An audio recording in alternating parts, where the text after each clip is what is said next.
এর ব্যাপারটা আমি একটু ক্লিয়ার করি। প্রোডাক্টগুলো নিয়ে আসো, এমআরপিটা দেখাই। আর ওই যে গ্লুটাথাইন দাও, একটু এগুলো ধরো। আর একটা ফেস ওয়াশগুলো নিয়ে আসো, glutathione face wash, hydrating face wash. যেটা বলেছে এমআরপি, এই যে সানস্ক্রিন, স্কিনোভিয়া, এসপিএফ প্রোটেক্টেড, এগুলো আমরা মেডিকেটেড, আমরা ট্রিটমেন্টে আমরা এগুলো ইউজ করে থাকি। এটার মধ্যে এই যে এমআরপি 845, ওইখানের মধ্যে আমরা ক্লায়েন্টদেরও আমরা ডিসকাউন্ট দিয়ে দিই, ডিসকাউন্ট করে আমরা ইয়ে করি। ফোমিং ফেস ওয়াশ 645, ঠিক আছে। এরকম আমাদের নানান ধরনের আরো প্রোডাক্ট, আর যদি চান আপনারা দেখতে পারেন। আমি এখনো অবধি আমার তরফ থেকে বললাম, আমি এখনো বলছি আমার স্টুডেন্টকে আমি ছোট করতে চাই না, মানে এত কিছু পরেও, কারণ ও একটা নতুন বিজনেস জয়েন করছে। ওর বিজনেসটা আলটিমেটলি খারাপ হোক আমি চাইনি। আমি অনেক বছর ধরে কাজ করছি ফিল্ডে, সবাই আমাকে চেনে জানে, বা কীরকম কী কাজ করি বা কীরকম কী বিহেভিয়ার সবাই জানে আমার ব্যাপারে। তো নতুন করে আমার মনে হয় না কাউকে আমার ব্যাপারে কিছু বলতে হবে, কিন্তু ওর তো কেরিয়ারের সবে মাত্র শুরু।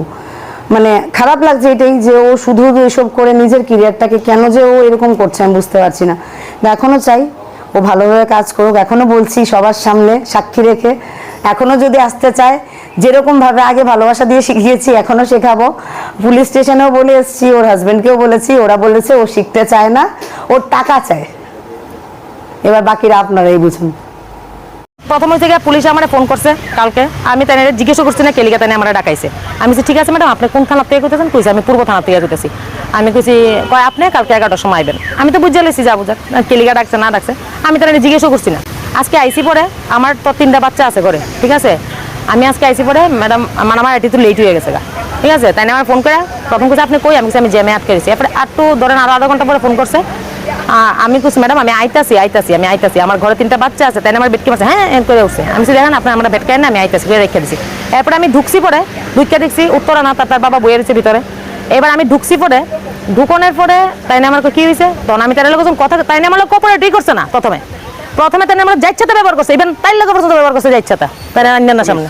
হ্যাঁ ওই যে মহিলা যে এখানে বইয়ে রয়েছে যে যাইচ্ছাতা, মানে প্রথমে আমরা এই আপনার কথা বলেন আপনি কি হ্যাঁ আপনি এটা করছেন, আপনার তো সার্টিফিকেট দিয়েছে আপনার কারবার শেষ। আমি না, আমার যেহেতু থানা টানছে আমি নিউট্রাল আসলাম, যেহেতু তাই লেগে আমার থানা টাউন লাগছে, তো এলে আমি তো সার্টিফিকেট ওইভাবে মানতাম না। আমি তো থানা টাউন নামাই আনা, তাই আনাইছে থানা, তাই ফ্রড। অথচ তাই আমার নামে তাই বুঝাপেটা করতে এখানে আছে। আমি যখন 3 দিন আগে তার ঘরের নিচে দাঁড়াই রয়েছিলাম বুঝাপেটা করানোর লেগে, তখন তাই আইছিল। তাই সারাদিন রাস্তার মধ্যে ঘুরে, তাই গাড়ি দিয়ে ঘুরছে আর আমরা দাঁড়া করে রাখছে রাস্তার নিচে।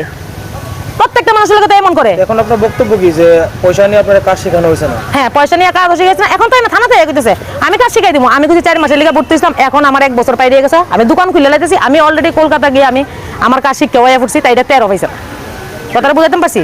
এরপরে বুঝে লেছি কলকাতার কাজ শিখানোর পরে আমি জানানোর পরে আমি বুঝে লেছি যে তাই আমার কাছে ফ্রড করতেছে, কারণ ওইখানে সেখানে ধান্দা তাই সেখানে ফ্রড করতেছে আমি বুঝে লেছি। তখন আমি এইবার আমারও তুই কতটুকু ফ্রড করতে পারো আমি তোরা দেখুন। আমিও ধৈর্য ধরে তাইর মতনই খেলে গেছি, কারণ আমার অন্যায় সহ্য না, আমি অন্যায় সহ্য করিও না, কোনোদিন করতামও না।